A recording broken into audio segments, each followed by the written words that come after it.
Mindset, a daily dose of practical wit and wisdom with a professional educator and trainer, Amazon best-selling author, United States Marine, television and radio host, Paul G. Markle. Each episode will focus on positive and productive ways to strengthen your mindset and help you improve your relationships, career goals, and overall well-being. Please welcome your host, Paul G. Markle. Hello and welcome back to Morning Mindset. I hope that everyone took that last week, to catch up. If you were a new listener, I know a lot of you folks out there in the audience came in midway. You might have come in during episode 30 or 40 or 50 or even 60, and you felt like you wanted to catch up. As a matter of fact, during the last week that I was off, I talked to some people, some folks who do listen to the Morning Mindset podcast, and they told me that after they discovered it, they felt like they needed to start from the beginning.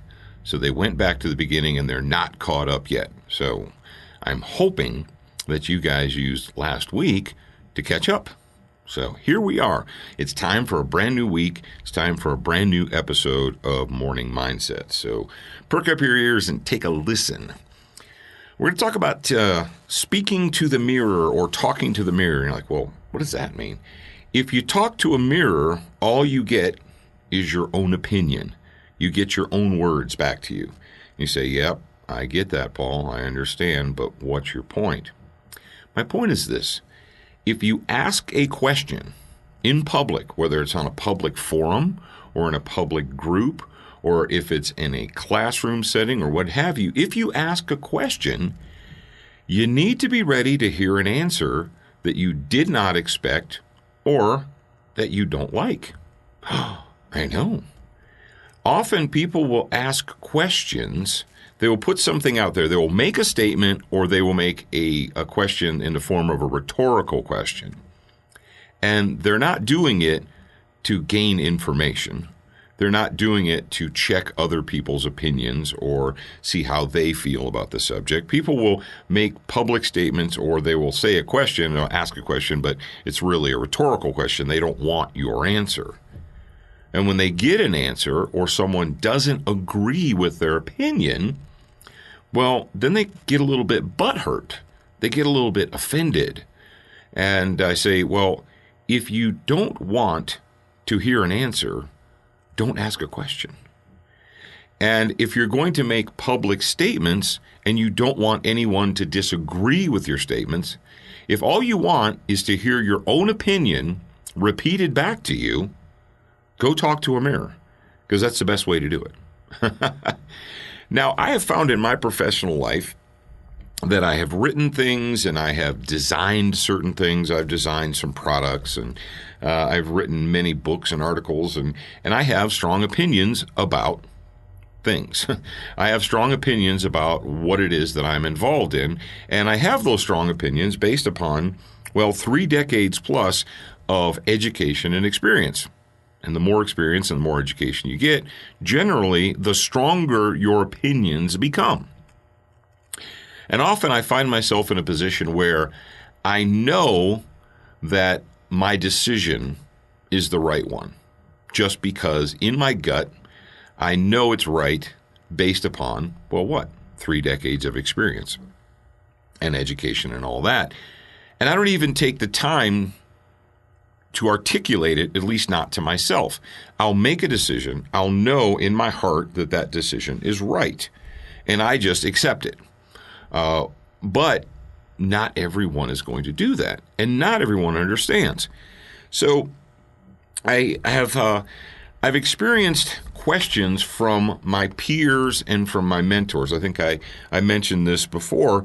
One of my original mentors in the writing world, in the professional world, I wrote a book. It was my first book, and I asked him to review it, and he said he would. But he asked me, he said, Paul, why should anyone read anything that you have written? Why should they read this book? Now, in my heart, I felt that I had done a good job. I felt that I had done something that was valuable, that I'd produced a valuable product.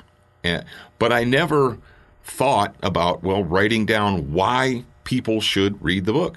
What is important about this book? Why should you read it? Why should you take the time to do that? And so when he asked me that question, when he said, hey, why should anyone read this book? I had to think about it. I had to articulate it. I had to come up with a reason. And I did. And I talked to him and he said, yeah, that's a good reason. You're right. And he wasn't asking me that question to be cruel or to be a smartass or to be mean. He was actually being very genuine and serious.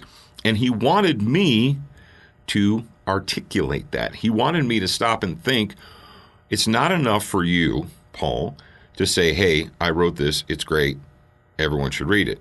You need to tell them why. And recently, I designed and released a new product in conjunction with a manufacturer. And I knew, based upon my testing and everything that I had done to design this product, that it's a good product, it's a valuable product, and that people should use it. And a good friend of mine, he asked me why. He said, I don't understand. Why did you do it that way? And I thought, well, he's my friend, and he should know that I wouldn't just do something, on a lark, or I wouldn't do something without serious thought and consideration. But what I had to do is I had to think about it and say, okay, it's not enough for me to tell this guy that, hey, my opinion is correct or my decision was correct. I needed to be able to articulate it and tell him why. So before you throw out an opinion, before you throw out a rhetorical question, before you make a statement in public and expect that no one is going to question it or that everyone is just going to accept it on the face, you might want to be ready to have your opinion challenged. Now, it doesn't mean your opinion's wrong. It doesn't mean your decision was wrong. Your decision could be absolutely 100% right. But just because someone challenges you on it doesn't mean that that you're wrong. But they may not genuinely understand. So the moral of the story is this, ladies and gentlemen. If all you want is to hear your opinion repeated back to you, go talk to a mirror. But every once in a while, you will be challenged, and that challenge is not necessarily a bad thing. Now, my wife is going to listen to this, and she's going to laugh. She's going to be like, ha, you hate it when people challenge you. I didn't say I liked it. I didn't say it was fun for me, but I have learned over the years, and I've acknowledged it many times. So there, and I'll go ahead and put a caveat in that just in case my wife is listening. The people who I just mentioned who said, I don't understand why you made this decision, or why should anyone read a book that you wrote, or something like that, those are people whose opinions I do respect and value. And obviously I'm going to give those more weight than the stranger off the street who's just being a smart aleck. So. But if you are going to ask a question, if you're going to make public statements, you need to be prepared to get an answer that you didn't expect or that you don't even like. Doesn't mean you have to change your opinion. Doesn't mean you have to change the way you think. But it may give you the opportunity to articulate that. And, that articulation, when you give your reason for your opinion, it may actually reinforce and strengthen it. It may be a good thing. Oh, and by the way, my mentor, who I had a tremendous amount of respect for, he read my first book. And he recommended it, and he gave me a very, very nice jacket quote. Not because he was my friend, but because he was a mentor and a peer in the industry, and that meant a lot to me.